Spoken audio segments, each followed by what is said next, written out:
कोई मानव आदर के साथ इस 12 ज्योतिर्लिंग को याद करे, उनके लिए वचन दिया गया कि वो मानव 7 जन्मों के पाप में से मुक्त हो जाए। ऐसी सुंदर महिमा है।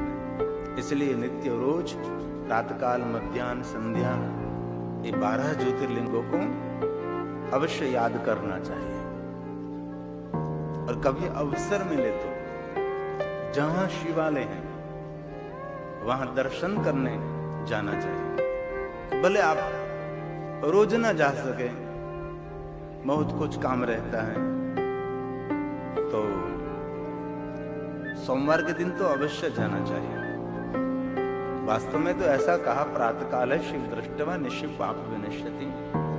जो कोई मानव प्रातःकाल महादेव का दर्शन करे तो उनके लिए कहा, निशि का अर्थ होता है रात्रि। रात्रि में किए गए सभी पाप में से मानव मुक्त हो गए। आजन्म कृतम मध्याह्न, मध्याह्न कोई शिव जी का दर्शन करे तो पूरे जन्म के पापों में से मुक्त हो जाए। और सायान 7 जन्माने, संध्या समय कोई शिव जी का दर्शन करे तो 7 जन्मों के पाप में से। लेकिन ये पाप दूसरी बार नहीं करना चाहिए तो मुक्ति मिलेगी। न तो रोज रोज नया स्टॉक जाहिर करें और शिव जी के दर्शन करके सभी पापों को क्षय करें, ये कोई परंपरा नहीं होती। और आगे कहा, प्रातःकाल, मध्याह्न, संध्या, त्रिकाल। जो कोई त्रिकाल दर्शन करे तो मेरु कांचन दताना, मेरु पहाड़ के समान कोई सोने का दान करे, जो फल मिले फल महादेव के त्रिकाल, त्रिसमय महादेव जी का दर्शन करने से फल मिलेगा। ऐसी सुंदर महिमा है। इसलिए कभी अवसर मिले तो जरूर शिवालय जाना चाहिए। कई लोग ऐसा मानते हैं कि शिवालय का शिखर, शिवालय की ध्वजा है, उनकी छाया पड़छाया घरों पर पड़े वो ठीक नहीं। ये तो बहुत गलत है। शिव महापुराण में कहा कि भगवान महादेव के शिखर की छाया अथवा ध्वजा की छाया जितनी भूमि पर गिरती है, ये भूमि तीर्थ मानना चाहिए। किसी के घर पर, किसी की दुकान पर जो मंदिर की ध्वजा की छाया गिरती है तो ये भूमि तीर्थ है। और शिव महापुराण में कहा,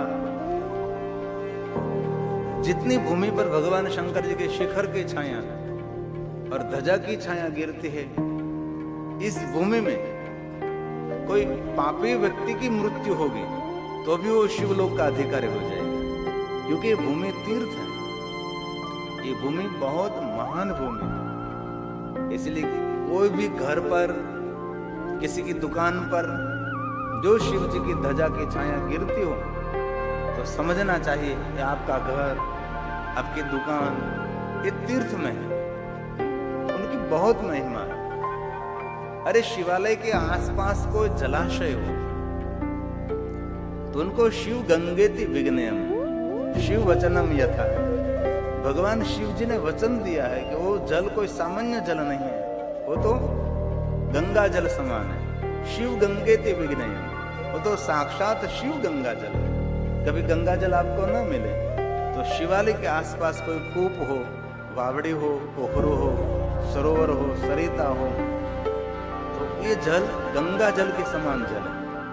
ये महिमा है। प्रातःकाल शिव जी का दर्शन करो, ये हमारा कर्तव्य है। और मध्याह्न शिव का दर्शन करने से काम ही कम, सभी कामना पूर्ण होती।